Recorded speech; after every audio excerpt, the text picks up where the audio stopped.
кесип бул азыр тема айтпадыбы биздин келечегибиз депчи. Мындайча айтканда ар бир инсан өзүнүн же кесибин сүйүш керек, же өзү сүйгөн кесипти аркалап жашаш керек да.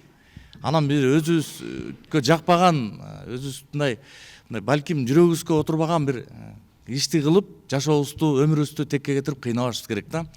Анан кийин ошон үчүн сиздер, мен ойлойм, бул азыр агайыңар айтты, ар бир кесип ардактуу депчи. Демек, ушул ишти сүйүш керекпиз да. Ушу кылып аткан ишиңерди сүйүш керек. Бул жерде миңдеген, балким миллиондогон адамдардын өмүрү, тагдыры колуңарга түшүп калат да. Ошол поезд менен жүргөн, каттаган, башка жүк ташыган адамдар баары ушу силердин колуңарга түшүп калат.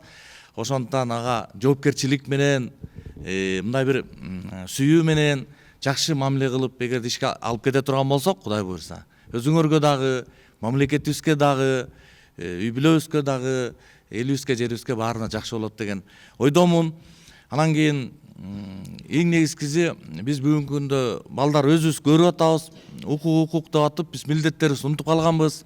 Ошондуктан мынакей эжелериңер отурат, айтып кетейин, укукту унутуп калгыла, укукту айтпай эле койгула, эже агайларыңар ансыз деле укугуңарды билет. Милдетти билели балдар, милдет. Ушул жерден илимди алып, кесибиңерди жакшы билип чыгыш үчүн мугалимдердин астындагы, окуу жайдын астындагы, мамлекеттин астындагы милдетибизди жакшы билсек эле, сөзсүз түрдө жакшы кесипкөй адам болуп өсүп чыгабыз. Барбаңыздар.